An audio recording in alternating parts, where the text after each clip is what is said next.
The post-election riots failed. The death threats against Electoral College members failed. Jill Stein's recount failed. Your entire fake news narrative failed. And now this. Individuals connected to the Russian government reportedly provided WikiLeaks with hacked emails as part of a wider Russian operation to boost Trump and hurt Clinton's chances. The left is willing to risk civil war in America and nuclear war with Russia because they're butthurt about losing. Let that sink in. Not a single shred of evidence has been presented to support the claim that Russia hacked the election. Former UK Ambassador Craig Murray met the DNC leaker and said he was not Russian. He was a disgruntled insider. Julian Assange said all along that the source was not Russia. The Clinton camp has been able to project a kind of neo-McCarthyist hysteria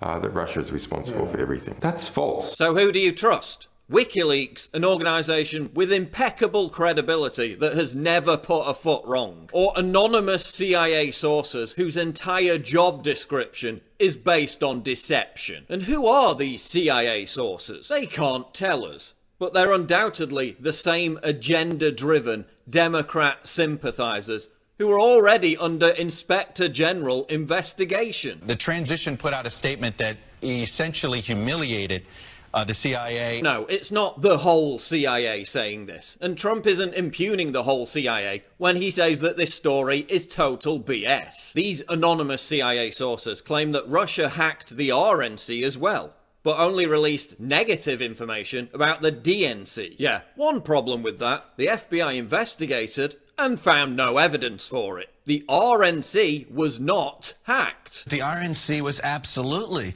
not hacked, number one. We had the FBI in the RNC. We've been working with the FBI. Why? We've had intelligence experts here. Wait, hang on. No, hang on, Chuck. No, the RNC explain why was you not, had the FBI was not there. hacked. The RNC offered conclusive proof to the New York Times that they weren't hacked, and the New York Times ignored it. So the intelligence is wrong. It didn't happen. We offered the New York Times conclusive proof that it didn't happen. They refused to look at that. They ignored it because it didn't fit the narrative. The FBI also investigated any Russian links to Donald Trump and found none whatsoever. You have zero evidence. Even the Washington Post admits that this is all inconclusive. There's also zero evidence that the Russians hacked John Podesta's emails. Can you look right into the camera and say, I know for a fact the government of Vladimir Putin was behind the hacks of John Podesta's email? Absolutely. The government of Vladimir Putin was behind the hacks of our institution and the dumping of information. Of John Podesta's email. Not only in the United States, email. but also in Europe. Okay, you're not, you know what, you're dodging. And Tucker, no, look and say, I know they did. John Podesta's emails, they hacked those. And I think that Ronald Reagan will be rolling. One last time, Congressman. Look into the camera and say they hacked John Podesta's emails. We know for a fact that Putin's government did that. You can't, and you know you can't, and you're hiding Tucker, behind weasel words. I just said that the say they hacked John Podesta's emails. Russians, I'm not going to be specific as to Oh, because you don't know it, that's why. All right, done.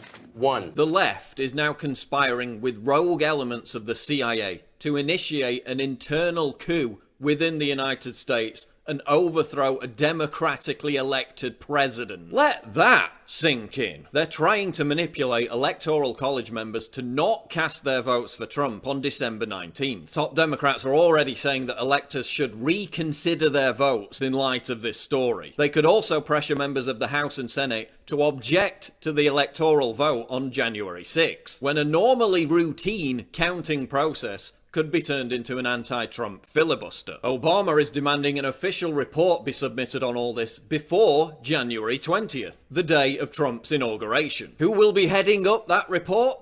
James Clapper, the Director of National Intelligence who lied under oath in front of Congress and the American people. Because he's really trustworthy, right? Just like the CIA, or elements of it, who suddenly became paragons of honesty after being bashed by the left for decades as liars and deceivers on an industrial scale. Yes, the CIA has a long history of lies and overthrowing democratic governments, but that doesn't mean they're lying about Trump. Yes, the CIA lied about everything else, but this one thing, I agree with them on.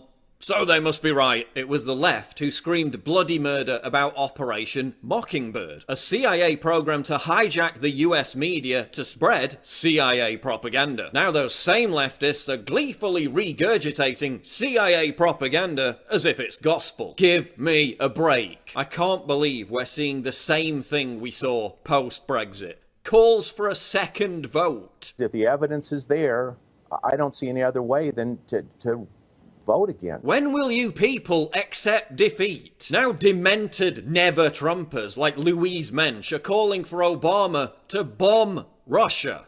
This is insane. They're calling for Obama to declare a state of emergency to cancel the election result. And isn't it funny how all you Democrats who cry over foreign influence had no objection whatsoever to Saudi Arabia bankrolling Hillary's campaign? You had no problem taking all that George Soros money, did you? You had no problem with the Obama State Department overthrowing the government of Ukraine. You had no problem with Obama interfering in the UK's referendum on leaving the EU. And to see the same prostitutes who prostrated themselves for Hillary now trying to take the moral high ground is sickening. Now Russia is being accused of spearheading a campaign to cost Angela Merkel the election in Germany. So either Russia has suddenly launched a coordinated effort to sabotage Western democratic elections, or the unpopular leaders of those countries have suddenly launched a coordinated propaganda campaign to blame Russia for absolutely everything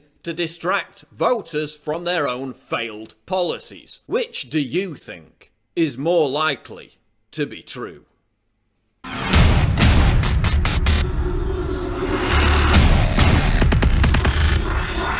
Wow.